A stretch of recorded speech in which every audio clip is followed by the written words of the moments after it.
Harald Mix, Managing Partner, Altor Equity Partners. Moderated by Tove Larsson, General Partner, Norrsken VC.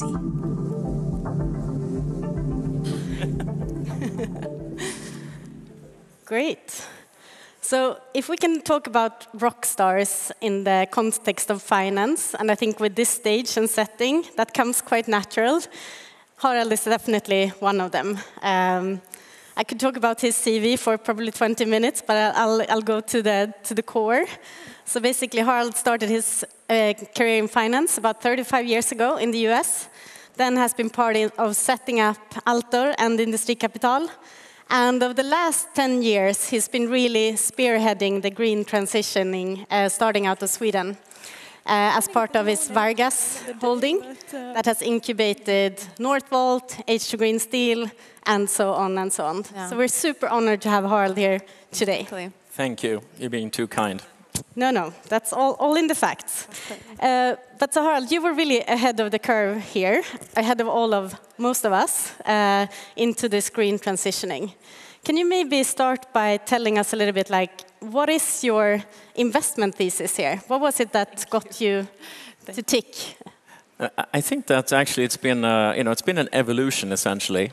It really started with a traditional private equity investment in a battery manufacturer, producing advanced lead-acid batteries. This is going back to 2007, and which is basically investing into infrastructure-related markets. And then, in 2014, I had a visit by one of the former executives, who basically came to me and said, "Look, there's a tremendous opportunity, in the coming decade. As we move from 4G to 5G." We're going to need to have, a lot of additional infrastructure, but it's going to be based on lithium batteries. And, and I thought he was a great entrepreneur. He needed not so much money, so I decided to back him. But also decided to bring in a partner at that point. So I think that, for me, it's really been a gradual journey, from Polarium, which has become a tremendous success in itself. Yeah. But which really then, led to the idea behind Northvolt. Kind of crazy idea, learning about lithium batteries and then realizing that, Europe needs a lot of capacity and, why not try to raise 3 billion euros to build a gigaplant in Europe? Yeah. And we'll come back to these crazy ideas because it seems like a little bit of your signum, so to say. But like there and then, was it really the financial opportunity, the business opportunity that you saw? But I would be perfectly honest. I think from the start, and if you really go back to 2014, I think we had a dialogue about climate. But if you actually look at what's happened over the past really 4 or 5 years, I would say when the adoption of science-based targets by large corporations, there's been a massive change, I would say, over the past 5 years, which has really made it possible to actually drive this revolution. Because in a way, what I think people's awareness, and I guess we see it every day with forest fires, with tremendous natural disasters. I think people realize today, and I would say that. A key driver has really been, large companies adopting science-based targets, providing really the roadmap for demand. Yeah. And I think that, when we, raised the initial capital for Northvolt, probably if you would have walked into Volkswagen a couple of years before and said, look, we have a great idea for you. You can commit to buy 7-year contracts, from a factory which doesn't exist. And by the way, you need to pay a premium. They probably would not have been, very serious about that meeting. Yeah. So I would say it's really the environment. And then I think, personally, it's really opened up, my eyes, to not only the tremendous challenge that we have in front of us, but also call it the once-in-a-lifetime opportunity from an investment point of view to try to create solutions. Yeah. So, I mean, it seems like it makes all the sense to deploy your capital into this transitioning, both from the financial perspective, but also to actually have a shot at making it, to be honest. Yeah. Like, why do you still think we need like a forum like this then? Shouldn't it be a no-brainer to just transition all the capital into this space? And I think that, I think really the challenge is that when you look at this from an LP point of view, there is basically not an asset class that sort of defines what needs to happen. And I guess I'm talking about, deploying large amounts of capital into basically rebuilding our industrial infrastructure. And the challenge is, having been a kind of a missionary, I feel like I'm kind of a Jehovah's Witness, pastor. But it's really that, this really falls, it's like putting a square peg in a round hole. It doesn't fit into the infrastructure bucket clearly. It doesn't fit into the venture bucket because it's, it's too much capital, and it doesn't fit necessarily fully into the PE bucket. So I think it's really about, educating about the fact that, which I'm trying to preach. This is really, call it an infrastructure risk opportunity. Basically having contracted revenues, billions and billions of revenues. You need to build a factory. But I would also say that the difference is that, we're not targeting 6.3% unlevered return. We're targeting 25%, but we're able to benefit from the same capital structure that an infrastructure investment would have. Sounds so it's really about educating what a great risk-return opportunity this is. So would you say, are we about to define a new asset class here, or is it that we're trying to kind of fill gaps that we haven't really had I think you really need to look at this from kind of a top-down point of view. So I think, and if you look at, who some of the leading investors today, if we take, the H2GS financing we just announced, it's some of the biggest sovereign wealth funds in the world, like Temasek, GIC. It's about, brave investors like, Just Climate, backed by Generation Partners. It's my firm, Altor. It's corporates. It's families. But it's interesting to see also there's a nice overlap actually between the Northvolt LPs. So I think this is really kind of a journey where we need to, to basically, spread the gospel. And then I think over time, I think this will become an asset class in itself. And when we spoke last week, you said that, especially in the early stages, we need more investors that are kind of willing to roll up their sleeves and go into these infra-like cases. What would you like to say to them? I think we have a few of them in the audience. You mean on the GP side? Exactly. No, but I think that in a way you could say, I think what's interesting about this space is that the roadmap is well defined. And, our good friends at McKinsey that we worked with a lot, you can actually map out, what is the challenge in terms of, CO2 emissions in the world. And it's, it's reasonably straightforward. It's like power generation, moving from fossil to electrification, wind, solar, etc. It's basically about transportation, which means lithium batteries, hydrogen, maybe green methanol, ammonia for shipping. It's industry, substituting coal for, basically for hydrogen, for instance, as fuels. So in a way, I would say, focus on that map. Where are the big problems? Cement making, textile, recycling, and then sort of have an open point of view to see what's out there in terms of emerging technologies. And I think where, we can come into play is then to take the sort of Northvolt H2GS playbook, which is how do you move from sort of early stage, piloting, demo, because all of a sudden when you then need to raise not, 30 million euros, but you need to raise, 5 billion euros, it becomes sort of a different game. And there I think there's a lot of lessons learned that you can bring in terms of how to structure offtakes from your customers, financing, et cetera, And, we are super eager to help you, once you kind of get to that stage. And this is where, Vargas, is one incubator of ideas, but I'm sure there's tons of ideas out there that we can then help to scale. Super. And you mentioned your playbook, and I'm sure many of us are super eager to double-click on that and understand a little bit the secret sauce here. Could you maybe using one of your more recent ventures, the heat pump company that we discussed, maybe you can talk us through a little bit how you got from the idea, maybe realizing the issue, to what's actually now raising a lot of capital, as I understand. No, so basically, it comes back to, this map in terms of, here's the problem. And I think what we found very interesting was that, and particularly coming from Scandinavia. But we actually saw that, emissions in Europe from the building sector accounts for, something like 20%. So it's a huge source of CO2 emissions coming from Sweden, and then we started to look at regional differences in this space, and we saw that, in Scandinavia, basically emissions from residential heating, for instance, is almost zero. Then we looked at the other big countries in Europe, like Germany, Italy, France, and it's basically, between 15 and 20%. Basically twice of, all passenger cars. So essentially what we do, I guess, is, in terms of playbook, it's really to sort of go deep into that area. And then once we did that, we said, let's really look into why is that? Why has not Europe, basically transitioned away from fossil-based heating? And then we started to look into, one of the pools. We have previously invested in residential solar at Altor, but we decided to focus on really on the heating source, i.e. the gas boiler.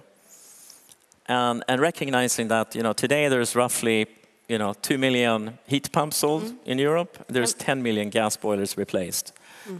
And, coming from Sweden, knowing about NIBE, we decided to really dig deep into, essentially heat pumps.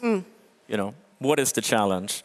And I guess the other thing in our playbook is that, we always take sort of a different point of view than most people. We look at the entire value chain, and I guess we're not afraid of investing in manufacturing capacity, but basically taking, the entire buying process for a customer. And then, take a white sheet of paper. And what was really puzzling was that, we ended up finding out that, the actual cost to the consumer of an installation in Germany is something like 25,000 euros. But the cost actually of the hardware is roughly 3,500 to 4,000. So incredible inefficiency in, the distribution channel, logistics, installation, financing. So then we said, why don't we start something from scratch and do everything in-house? Because we saw that we could build gigascale manufacturing, which will allow us to, cut costs by 30%. We could basically, reduce installation time by half, and then I guess improve all of the other areas. So I guess to me, it's, there's no magic. It's really about figuring out, how can you build a long-term, sustainable competitive advantage. Same thing with steel, same thing with batteries. What you just described, like a great description of the problem and the potential solution, but then like execution, I guess, is everything. Then you need... Like how did you go from the like drawing board to actually creating this business? Then I guess you need to find, the star talent to execute that. And one example, I guess, when we started Northvolt, we had the benefit of having a fantastic entrepreneur, on the team from scratch, which was Peter Carlson, who basically had then, worked with Elon Musk for 5 years, which is a pretty good training school. But then I guess when it came to H2 Green Steel, it was a great idea. We had lots of plans and everything, but we didn't have the CEO. And but then I guess after having asked one of our potential partners in it from Scania, 3 times, like, we only have one problem. That's like, who's Peter Carlson? Finally, Henrik ended up raising his hand, which has been a tremendous. So it's really about people and building the team. And then being probably a bit, trying to have a bit of a Tesla-like culture. Always like, what can you do better, faster, etc. And then you need to raise capital. Then we need to raise capital. How has that been? And especially maybe in the last year and a half, I guess. I guess I would say, I think this is such an incredibly large, investment space. And I think it's also a space in general, I think, where investors are allocating more capital. And I think that, I would say sort of in general, call it, tech freeze. I mean, it's not really the same kind of issue that we have here. I think this is more about, fundamentally educating about a new opportunity. And if you look at, most of these different areas, if you look at demand for green products, it's not going to grow by 20% per year or 25% per year. It's going to grow at 20x in 10 years. Yeah. So it's more about educating about the investment opportunity as opposed to Yeah. So demand risk is low. Tech risk in this area, I guess, could be somewhat high. Yeah, but I think that if you look at fundamentally, I guess what we try to do is that, and as I said before, I mean there is technology available for many of these issues. But basically, it's more about putting it together and scaling it. So I guess what we do fundamentally is to, we don't look for breakthrough technology. We don't invest in, someone else needs to take it through pilot stage. And I guess what we do, once it gets to that stage, is really then to help commercialize. So I would say the key thing is then really to build, innovate in terms of building relationships with end customers to secure the demand. Because if you can secure the demand, for multiple years in the future, then you're able to raise the money that's necessary.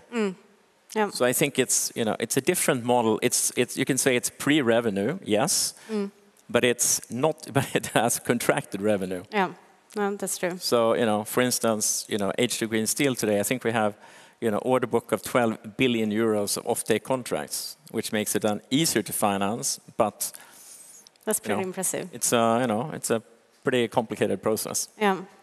And those customers building up that order book, have they been, you think, mainly attracted by the kind of green aspect here, or?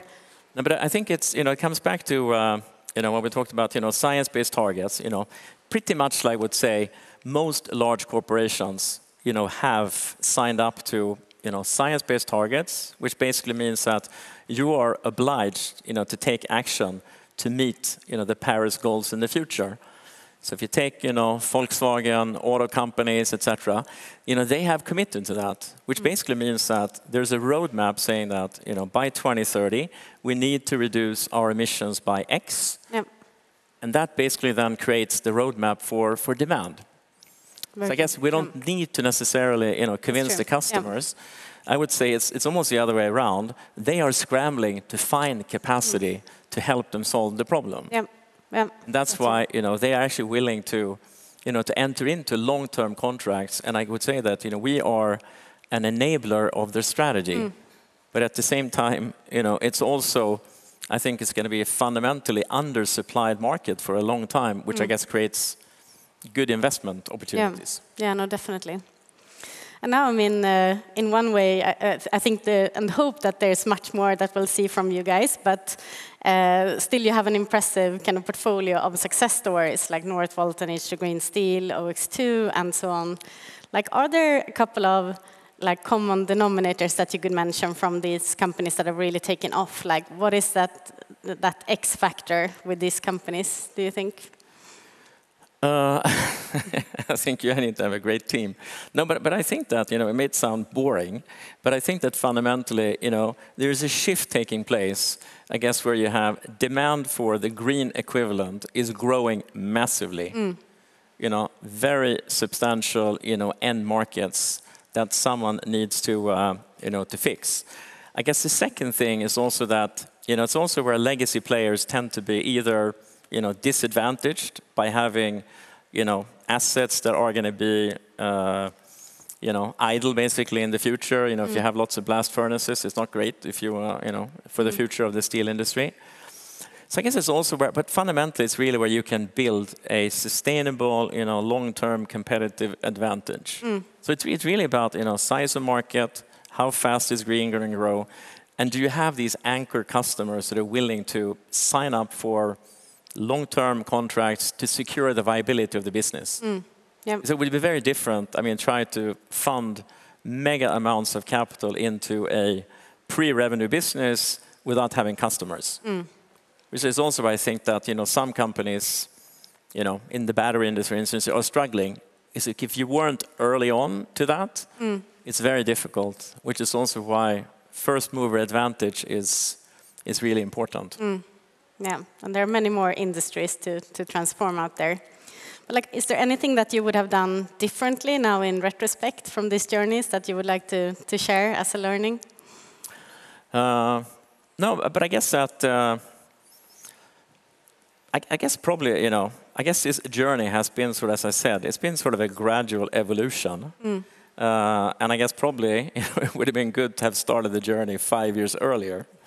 But I think in a way, probably also having and continue to be very active in private equity. I mean, you tend to be sort of very focused on, what you do today and what you do tomorrow in terms of, finding new opportunities. So I think that maybe this, really identifying and understanding, what we need to do.